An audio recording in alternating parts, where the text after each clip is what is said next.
Сәлем баршаңызға, менің каналыма қош келдіңіздер. Сіздермен Фариза. Бүгін осындай жареный лагманның рецебін ұсынғым келеді.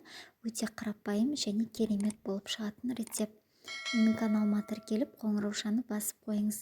Ең алдымен еліктен өткізілген ұнның үстіне бір дана жұмыртқамызды салып, салқын суға бір шай қасық тұз салып, қамыр бастырып аламыз.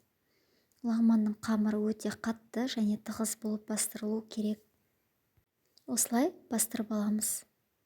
2-3 мәрте тығыз қылып қайтарамыз. Лагман әдемі болып шығу үшін осылай міндетті түрде жасаңыз.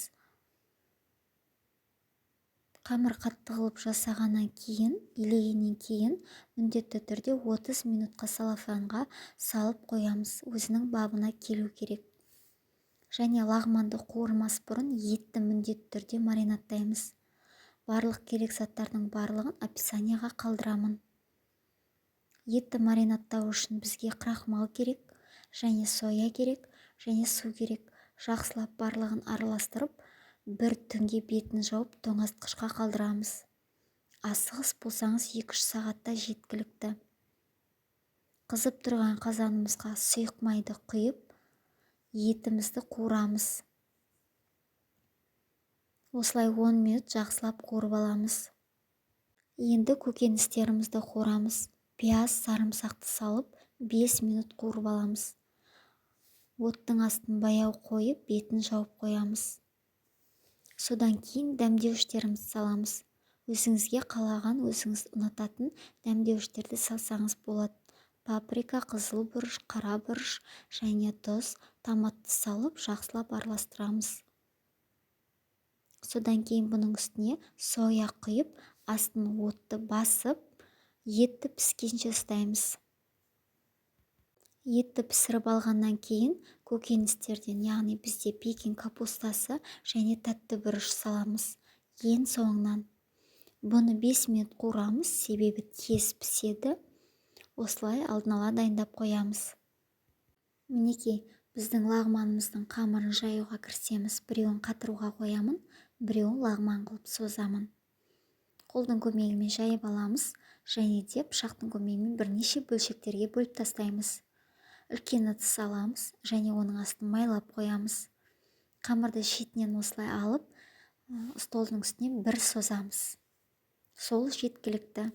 Міндетті түрде қамырдың бетін жауып тұрыңыздар, кеуіп қалмасы үшін. Барлығын осылай бір рет созып, жинастыратын боламыз. Мен жақыннан көрсетіп жатырмын. Және осылай жасап болғаннан кейін үстін сұйық маймен майлап қойып, 10 минутқа бетін жауып қалдырамыз. 10 минут өткеннен кейін шетінен осылай біртіндеп қамырды алып, екінші мәрте созамыз. Бізде екінші мәрте қамыр кішкене қалыңдау болып созыла береді. Осылай созып болғаннан кейін бұны да дәл солай жаңағы салафанға жауып қоясыздар, кеуіп қалмасы үшін. Барлығын осылай жасап аласыз.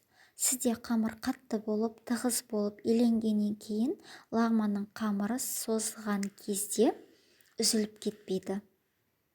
Өзі майланғаннан кейін осылай қолдың көмегімен оңай созыла береді.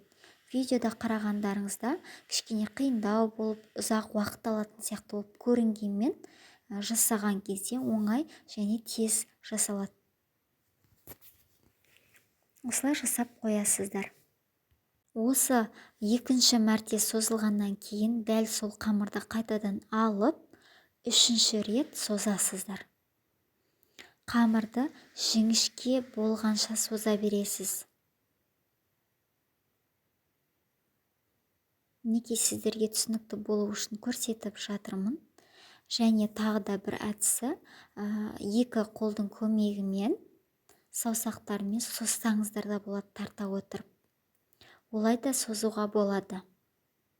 Өзіңізге қалай ыңғайлы, солай жасап көріңіз. Осылай жасап болғаннан кейін міндетті түрде екі қолымызға кезектестіріп, қамырды жинастырамыз. Жинастырып болғаннан кейін 2-3 мәрте қамырды столдың үстіне ұрғылаймыз. Қамырыңыз біркелкі болады. Мінекей көріп тұрғандарыңыздай. Үстіне сұйық маймен кішкене майлап араластырып жібересіз. Қамыр жабысып қалмау керек. Қолыңызды бір үйретіп алсаңыз, оңай жасауға. Мінекей жасап барлығын дайындап қойдым. Суымызды қайнатамыз. Қайнаған суға қамырларымызды саламыз. Бізде жарынный лағман болғаннан кейін қамырды мен ортасынан бөлдім. Мінекей шанышқының көмегімен осылай қамырымызды ажыратамыз. Содан кейін 10 минут пісіріп алғаннан кейін салқын суға саламыз. Қамырды осылай 2 бөліп пісіріп алдым. Салқын суға салсаңыз, қамырыңыз оңай және жабыспай әдемі болып ашылады. Енді лағманымыздың үстіне қамырды саламыз. Барлығын салып болғаннан кейін 5 минут қуырасыз. Бізде қамыр пісіп тұр, 5 минут қуырасыз. Не дайын болды, жасап көріңіздер. Әдемі болып шығады. Дәл осы рецептпен жасап көріңіздер. Қамыры өте керемет болып шығады. Менің каналыма тіркеліп қойып, қоңыраушаны басып қойыңыздар. Менің жаңадан шыққан видеоларымды жіберіп алмас үшін. Сіздермен Фариза.